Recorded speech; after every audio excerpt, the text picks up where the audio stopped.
Hey everybody. Listen, I want to go over some things about grease. In particularly, I am going to be building a couple uppers, as you can see here, and particularly want to speak about grease for your threads right here on your upper receiver and the barrel nut. Um, the point of this video here is to go over with you what greases are okay. I mean, there's a lot of debate. There's a lot of back and forth, what's good, what's not, and maybe save you guys some trouble. Now, keep in mind, I am not a grease expert. I'm just hoping that this will save you some time, some hassle, and some headache. I've been all over the forums, all over this. A lot of people say they're going to use A, a lot of people say they're going to be B, a lot of people say use C and you're fine. Well, here we go. Right here I have some grease you can get typically at your auto parts store. Right here you got your Lucas, your extra duty heavy grease, which is wheel bearing. I mean, this is a little bit old. I don't know, maybe like 5 years old. So they still have this, but the package is, I think, green labeling instead of blue now. And then you got your Moly lithium grease. You can get this tube at Walmart, anywhere, I guess. Probably run you like $3 to $5. This one run you about 5 to 7, maybe 5 to 8, depends where you go. You got your synthetic here, your Mobile One, and this will, you can get basically the same thing, auto parts store anywhere. Maybe Walmart, AutoZone, Pep Boys, what have you. And this is about run you $8 to $10. Here's another product from Lucas. It's the Red and Tacky number 2. And this will also run you about 5 to $8. Here, anybody who knows, is the Aeroshell 33. This is not the 33MS, which is kind of, if you will, like the updated version. You guys can try to read up on that. Basically, this came out.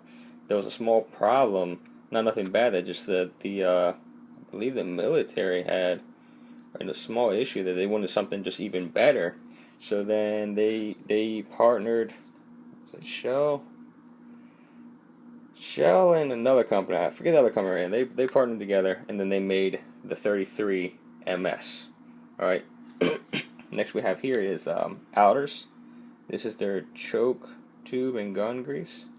And then we have, this is Aeroshell grease, and this little guy is the MS. I'll get more to this in a couple moments. Here I laid out each one for you in front of its piece. So you got the Lucas right there, the Moly lithium with that, etc., so forth and so on and what have you with that guy, and then the little one right there is with that. So what is grease? Let's start there. Well, grease is in its raw form oil. That's it. It's just oil with additives to make it thick, to make it tacky, to make it whatever they really want it to be, temperature ratings, heat ratings, things like that. All right. So where does the debate come from? Is one going to mess it up? Your upper, your threads, is that? And why do we use it? Okay, let's go over here. One, we use the grease. You want to put it around these threads, right there. Sometimes some people will tell you to put it in there, in the threads of your barrel nut that you're going to screw on. And I have a barrel here. Let me get that out of the way. And some will tell you to maybe put it around this area. I guess that's kind of up to you, but I would put it in the threads. And the point of that is so later on, if and ever you want to undo your barrel or your receiver, you want to change it out, different barrel, whatnot, it's going to come off pretty easy. Galling can occur. I guess I've heard that fusing between the metals can occur in here, between the steel and the aluminum. This is aluminum. All your uppers are. It's just hearsay. I'm not saying it's not true, but how many people do you know that that's happened to? That's the question. I mean, for a couple dollars, do you want to take the risk? No. Mainly, it's primarily to get your barrel nut off later, or your barrel if you want to, and for torque values. You want to torque it to what? I don't know, 35 foot to 80. You know, I mean, you start with 35. If you're trying to line up your hole for your gas tube, and if it doesn't line up, go a little more, etc., etc. But that's within there. So you got wet torque range. Wet torque levels are with this. Excuse me.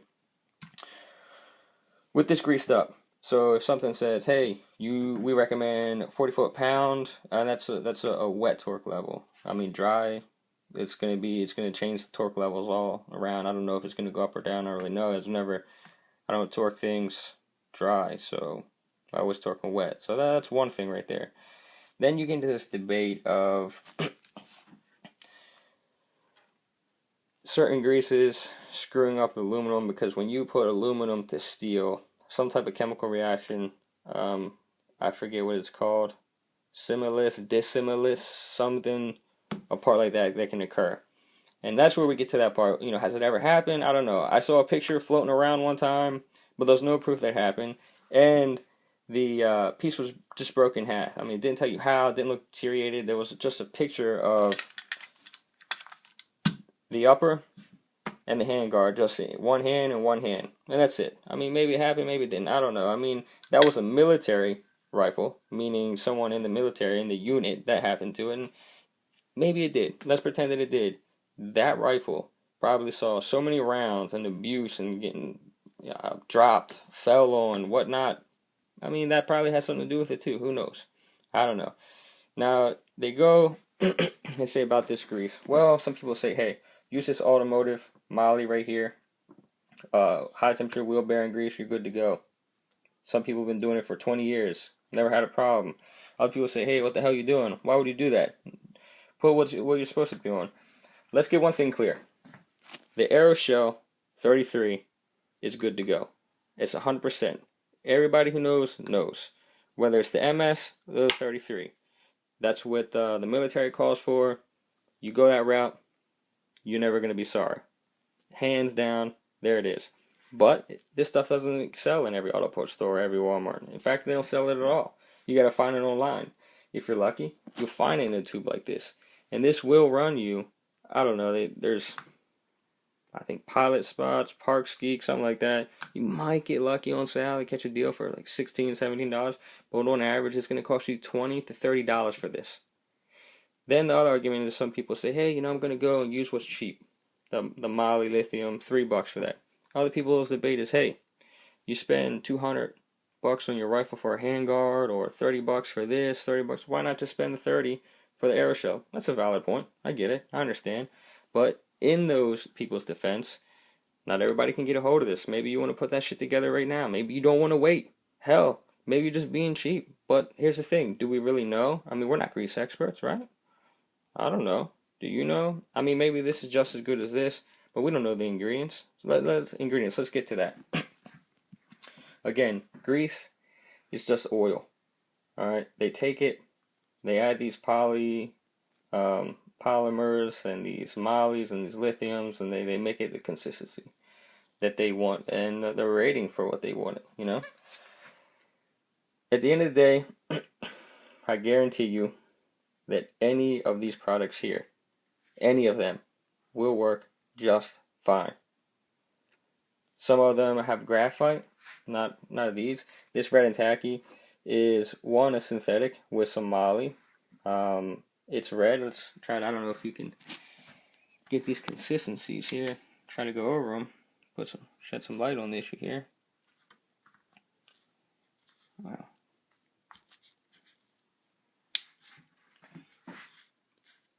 Here we have, that's pretty awful. It's not probably going to do justice at all. Yeah, that light's not going to work. Well,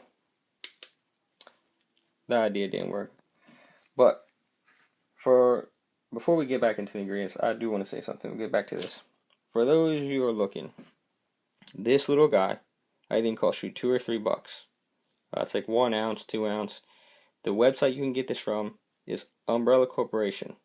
They're out of Virginia Beach. Shipping is probably like $2-3. I got 2 of these shipped to my door for I think $8.50. And you're good. You guys are good to go. If you're wondering about it, here it is. I mean, the date today is 2014, March the 21st. So as of this date, you guys are good to go. Let's try to, yeah. Anyway, this is the Aeroshell 33MS. There you go. You have it. You want to know where to get it, but you can get it. This particular build, I'm going to be using this right here. This Lucas. It's red and tacky. There is no graphite in there. How do I know? I called the company. I checked with them. It is conductive, which means it's conductive. There's a big details of electricity and moisture in the air becoming pretty much like a battery in the weapon. I don't know. It's malarkey to me. That's what I'm going to be using. 1, why? It's fucking awesome. Very similar to the Aeroshell. 2, it's Lucas. They've been around forever putting out awesome stuff. 3, it's made in America. 4, it's made in America. 5, oh, it's made in America. Alright? Need I say more? Now we got grease ratings. Every one of these greases, here's the rating. You see that down there? NLGI. And then, if I can get it for you. The GCLB. Or the NLGI, that's the National Lubricating Grease Institute. They're the ones who rate these greases, what they are, how good. And basically, that GCLB that you see down there is the highest rating you can get, which all of these have. All of these greases here, they have. You can go on there, spec-wise, and read and see how it is. Matter of fact,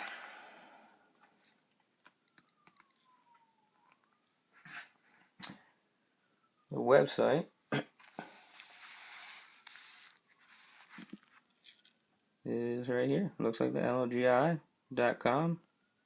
You can go in and they'll teach you and tell you a little bit about things and how they're done. So,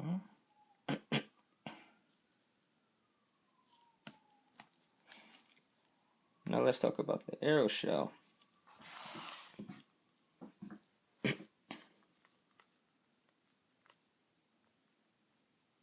Same thing. You can go to the Aeroshell and see this is the from the Shell technical data sheet. Shell Aviation, the Aeroshell 33MS, and it'll tell you about itself and etc. Any details that you want to know. Specs on it, that it's synthetic. That's a hydroester. It's a lithium complex. Its thickener rate, specifications with the U.S., the British, the French, etc. NATO code. Its drop point. All those things are here for you to find out. Its lowest temperature torque rating, extreme pressure properties. I mean, if that's what's interested in you. If you're interested in that, yes, there you go. So yeah, there's this thing about graphite in these greases that are harmful to this. Well, look, graphite at low temperatures becomes an abrasive. That's true, okay? But think about sandpaper. If you take a piece of sandpaper and you lay it on your arm, you don't move it, you just lay it there. Is it going to burn you? Is it going to sand you? No, it's just laying there. Now, if you take that same piece of sandpaper, you start rubbing on your hand, yes, it's abrasive. So that being said, if you were to even have a graphite type of lube or grease and you put it on there, once you tighten that and torque it, you're not going to be going back and forth for it to be an abrasive. One other thing is that these things have coatings. These aluminum uppers, they have coatings. This one I think is a nickel Teflon. Other ones with anodized coating, so that's a protecting layer right there.